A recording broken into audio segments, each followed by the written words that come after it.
नमस्कार दर्शकों, healthfortnight.com के एक नए एपिसोड में आपका पुनः स्वागत है। और आज हम चर्चा करने जा रहे हैं हमारी लाइफस्टाइल से जुड़ी हुई बहुत सारी समस्याओं के बारे में। और इन समस्याओं में सबसे ज़्यादा अगर देखी जा रही हैं तो वह है डायबिटीज़, कैंसर और उसके बाद हाइपरटेंशन। ये तीन बीमारियां ऐसी गंभीर बीमारियां बन चुकी हैं जो हमारे देश की बहुत बड़ी आबादी को परेशान कर रखी हैं।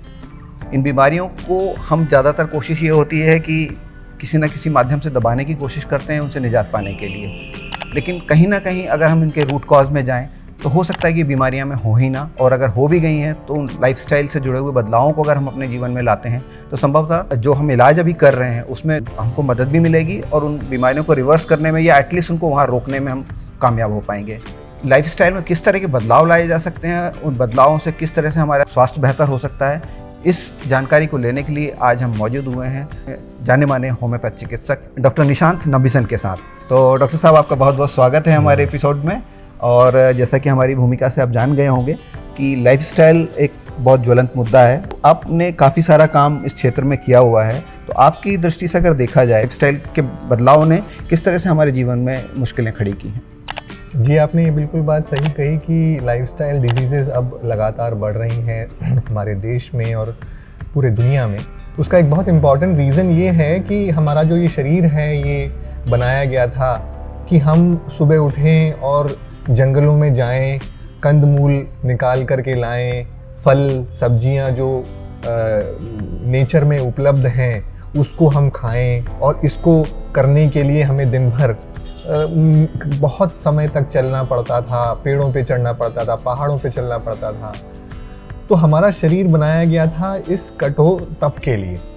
लेकिन अब ये बदलाव इतना ज़्यादा आ गया है कि हमारा जीवन बैठारू जीवन हो गया है। और आप देखेंगे कि जो मल्टीनेशनल कंपनीज़ हैं इन्होंने पैकेज्ड फूड को इतना ज़्यादा हमारे सामने परोसा है कि हमारे जीवन का एक बहुत महत्वपूर्ण अभिन्न अंग बन गया है। तो हमें अब जो है पैकेज्ड फूड हम ज़्यादा पसंद करते हैं, हमारे बच्चे ज़्यादा पसंद करते हैं, फास्ट फूड हम लोग अब ज़्यादा पसंद करते हैं, जबकि इन सब चीज़ों के लिए हमारा शरीर बनाया ही नहीं गया था। अगर हम देखें कि हमारा जो शरीर है उसका जो जेनेटिक कॉन्स्टिट्यूशन है वो लगभग चिंपैंजी के जेनेटिक कॉन्स्टिट्यूशन के 95% हमारा जो है मैच करता है। आज भी चिंपैंजीज हमारे जो जंगलों में हैं वो लोग अपना जीवन उनका वैसा ही है और वो लोग स्वस्थ भी हैं। और हम लोग जिनका जेनेटिक कॉन्स्टिट्यूशन लगभग उनके जैसा ही है, लेकिन आज की तारीख में हम डायबिटीज़, हाइपरटेंशन और तमाम तरह की लाइफस्टाइल डिजीज़ से जूझ रहे हैं। इसका यही एक मुख्य कारण है। तो हमारे दिमाग में अगर ये बात हम रखें कि हमारा शरीर जो बनाया गया था वो कच्चे फल, कच्ची सब्जियां खाने के लिए बनाया गया था, जिससे हमें बहुत सारा फाइबर मिलता है। हमारा शरीर हमको दिया गया था कि हम मीलों चलें, किलोमीटर्स चलें और कठोर परिश्रम करें और उसके बाद खाना खाएं, तो हमें ना डायबिटीज़ होगा, ना हमें शुगर होगा। और उसके अलावा आज की तारीख में आप देखेंगे कि ये जो वर्क प्रेशर है, चाहे वो वर्क फ्रॉम होम हो चाहे ऑफिस में हो, तो ये एक मानसिक तनाव का एक बहुत इम्पॉर्टेंट रीज़न है। और इस मेंटल स्ट्रेस की वजह से भी ये डिजीज़ेज जो है, तो फिज़िकल स्ट्रेस, मेंटल स्ट्रेस और सारी तरह की ये जो लाइफस्टाइल के चेंजेस आए हैं उसकी वजह से ये लगातार रोग बढ़ रहा है। जी, तो डॉक्टर साहब, जैसा कि आपने बताया कि हमारा जो शरीर है काफ़ी हद तक जो उसका कॉन्स्टिट्यूशन है वो चिंपैंजी से मैच करता है। चिंपैंजी आज भी वही लाइफ जी रहे हैं, लेकिन हम लोग उस लाइफ को छोड़ करके दूसरी लाइफ को अपना चुके हैं। और जो आपने बताया कि खान पान में फास्ट फूड ने बहुत ज़्यादा एंट्री ले ली है हमारे शरीर में, तो जो फास्ट फूड को आप किस तरह से देखते हैं? जो हमारा नेचुरल फूड हुआ करता था बनाम अगर फास्ट फूड को हम रखें तो एक थोड़ा कंपैरिजन अगर आप बताएं हमारे दर्शकों को। बिल्कुल। तो आप ये देखेंगे कि ये जो गेहूं और अनाज जो हमारे जीवन में आया है ये पिछले 5000-6000 साल पहले ही की बात है, जब कृषि जब से शुरू हुआ तो हमने कृषि करना शुरू किया। उसके बाद में ये अनाज लगातार बदलता रहा और अब जो है ये गेहूं पहले जो है उसको वैसे ही खाया जाता था, उसको फिर पीसना शुरू कर दिया, उसको पीस करके अब और महीन कर दिया गया और वो फास्ट फूड का उसने रूप ले लिया, जहाँ पर आप देखते हैं कि मैदे से बनी हुई चीज़ें जो कि बहुत ही महीन होती हैं, इतनी महीन होती हैं कि उसके अंदर जो नेचर ने फाइबर दिया था वो फाइबर ख़त्म हो जाता है। और उसके अलावा उसके अंदर में प्रोसेस्ड जो है केमिकल्स का जो है इस्तेमाल किया जाने लग गया है। तो इसकी वजह से हमारे शरीर में जब हम इनको खाते हैं तो हमारे शरीर के अंदर में ये बहुत तेज़ी के साथ ब्लड में एब्जॉर्ब हो जाता है। जबकि फाइबर जब होता है उसके अंदर में, उसी खाने में अगर फाइबर युक्त खाना हो तो वो तेज़ी से ब्लड में ना जा करके उसका डाइजेशन होगा और प्रॉपर समय के साथ में वो हमारे शरीर में एब्जॉर्ब होगा। तो इसकी वजह से आप देखेंगे कि जो लोग डायबिटिक हैं या जो लोग डायबिटिक नहीं हैं और बहुत ज़्यादा उनका वज़न बढ़ा हुआ है, उसका बहुत इम्पॉर्टेंट रीज़न ये है कि वो आपने इतना पीस करके उसको महीन कर दिया, जबकि वो बनाया गया था चबा के खाने के लिए। उसको इतना महीन कर दिया आपने कि हमने जैसे ही उसको खाया तो वो आंतों से तुरंत जो है एब्जॉर्ब होकर के ब्लड में आ जाता है और ब्लड में शुगर आपकी तेज़ी से बढ़ जाती है। उसमें जो केमिकल्स होते हैं वो आपके हाइपरटेंशन का कॉज बनते हैं। तो इसीलिए ये चीज़ों को बैलेंस करना बहुत ज़रूरी है और फाइबर रिच डाइट खाना बहुत ज़रूरी है, जिसका मतलब है कि आप कच्ची चीज़ें जितनी ज़्यादा से ज़्यादा खा सकें वो आपके भोजन का कम से कम 50% होना चाहिए, जिसमें आप कच्चे गाजर, मूली, ककड़ी, टमाटर, खीरा, ये सारी चीज़ें आपके होना चाहिए, जिसके अंदर में फाइबर होती हैं, मिनरल्स होते हैं, पानी होता है जिससे हमें हाइड्रेशन मिलता है। तो डॉक्टर साहब, जैसा कि आपने बताया कि जो हमारा शरीर है वो नेचुरल और ऑर्गेनिक चीज़ों के लिए ही बनाया गया है और ख़ास तौर से आप फाइबर का जिक्र कर रहे हैं, तो फाइबर को लेकर के भी देखा जा रहा है कि ऑफ लेट सरकार ने भी मिलेट्स को काफ़ी प्रमोट करना शुरू किया हुआ है। तो ये मिलेट्स जो होते हैं ये क्या होते हैं और मिलेट्स से हम किस तरह से बेनिफिट हो सकते हैं और किस तरह का हम खाना मिलेट के ज़रिए पा सकते हैं जो कि हमारे लिए हेल्दी हो? मिलेट्स जो है बहुत इम्पॉर्टेंट रोल प्ले करता है, क्योंकि मिलेट्स में जो है बहुत ज़्यादा कार्बोहाइड्रेट ना होकर के बैलेंस्ड होता है। उसके अंदर में प्रोटीन भी होता है, उसके अंदर कार्बोहाइड्रेट भी होते हैं, उसके अंदर फाइबर होता है, उसके अलावा उसके अंदर में बहुत सारे मिनरल्स होते हैं। वो सारे मिनरल्स और वो सारे विटामिन्स हमारे शरीर के लिए बहुत ज़रूरी होते हैं। जबकि प्रोसेस्ड फूड जो होते हैं उसके अंदर से ये मिनरल निकल जाता है, उसके अंदर से आयरन, पोटेशियम, विटामिन, सब माइक्रो मिनरल्स जो है, माइक्रो न्यूट्रिएंट्स भी हट जाते हैं और मैक्रो न्यूट्रिएंट्स रह जाते हैं और कॉम्प्लेक्स कार्बोहाइड्रेट उसके अंदर में सिंपल कार्बोहाइड्रेट बन जाता है, जो कि हमारे शरीर में बहुत ही जल्दी एब्जॉर्ब हो जाता है और वो नुकसान पहुंचाता है। तो मिलेट्स जो हैं बहुत अच्छा सोर्स है, हर तरह से बैलेंस्ड सोर्स है एनर्जी का और साथ में बॉडी बिल्डिंग का। तो दोनों चीज़ों को बैलेंस करते हुए मिलेट्स एक बहुत इम्पॉर्टेंट फूड है जिसको कि हमारे खाने में होना ही चाहिए। जी, तो डॉक्टर साहब इसके साथ साथ हम ये जानना चाहेंगे, अब प्रिमिटिव एज में हम जा नहीं सकते हैं, लाइफस्टाइल आज की हमारी जो है बहुत भाग दौड़ भरी हो चुकी है, तो इस वर्तमान समय में हमको जीना है तो किस तरह से हम मॉडिफिकेशन हमारी लाइफ में लाएं कि हम आज के दौर में जीते हुए भी पिछले दौर के जो हेल्थ बेनिफिट्स थे उनको हम उठा सकें? ये बहुत अच्छी बात आपने कही। आज भी आप देखेंगे कि कई ऐसे योगी हैं जो प्रिमिटिव एज के ही सारे जो फंडामेंटल्स हैं उसका इस्तेमाल करते हैं।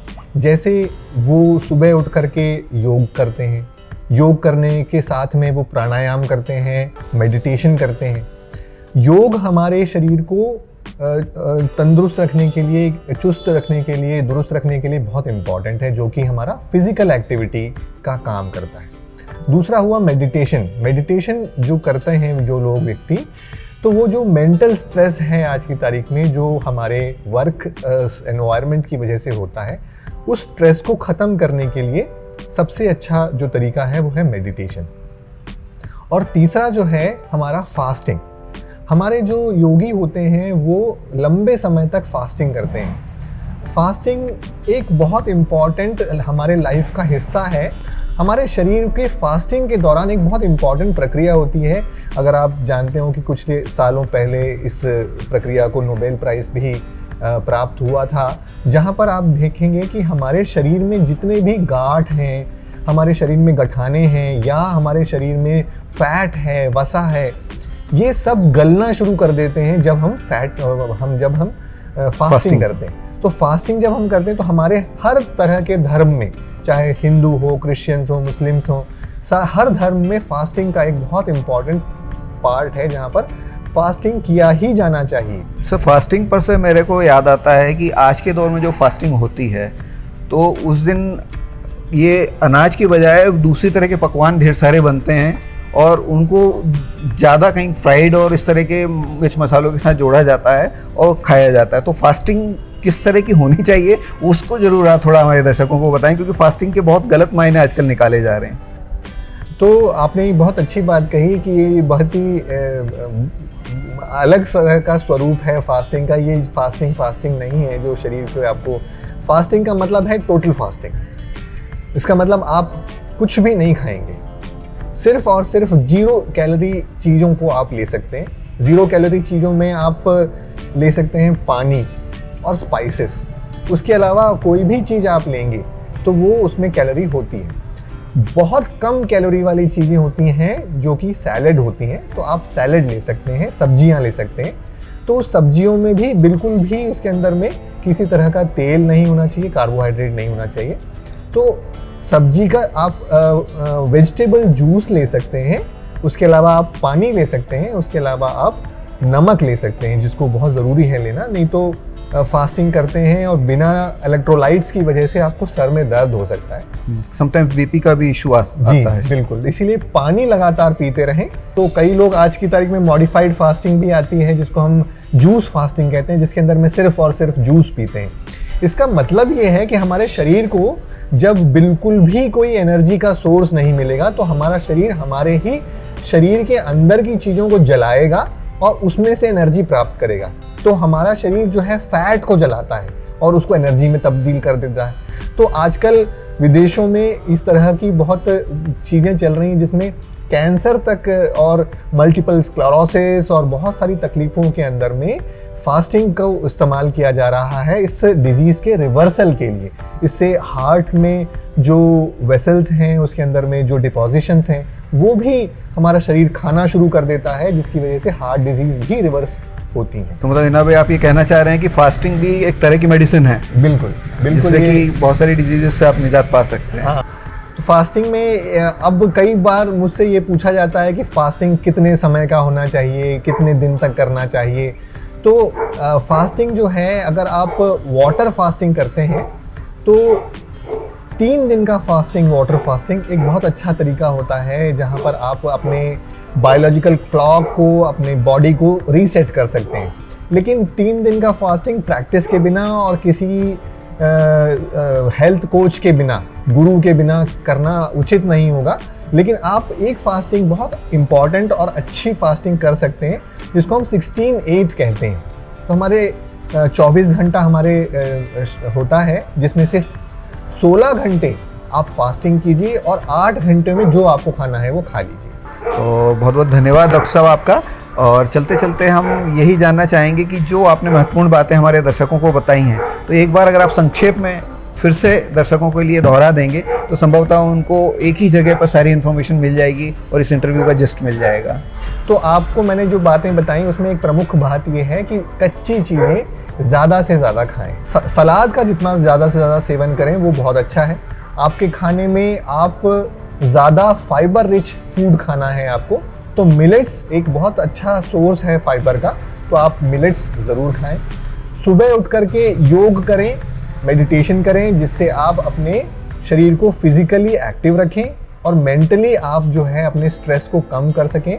तो आपको वो करना है। फास्ट फूड से आप बचें और ज़्यादा से ज़्यादा शारीरिक व्यायाम करने की कोशिश करें। जहाँ पर आपको लगता है कि चल के आप जा सकते हैं, सीढ़ियाँ चढ़ सकते हैं, कोशिश करें कि लिफ्ट से ना जाएं, सीढ़ियों से जाएं। कोशिश करें कि अपनी गाड़ी को अपने ऑफिस से थोड़ा दूर पार्क करें ताकि आपको चलने का मौका मिले। ये सब बदलाव अगर आप अपने जीवन में करते हैं तो आप देखेंगे कि आपके जो लाइफस्टाइल डिसीजेस हैं वो प्रिवेंट भी होंगी, और अगर आपको है वो डिजीज़ तो आप देखेंगे कि आपकी मेडिसिन पे जो डिपेंडेंसी है वो लगातार कम होगी।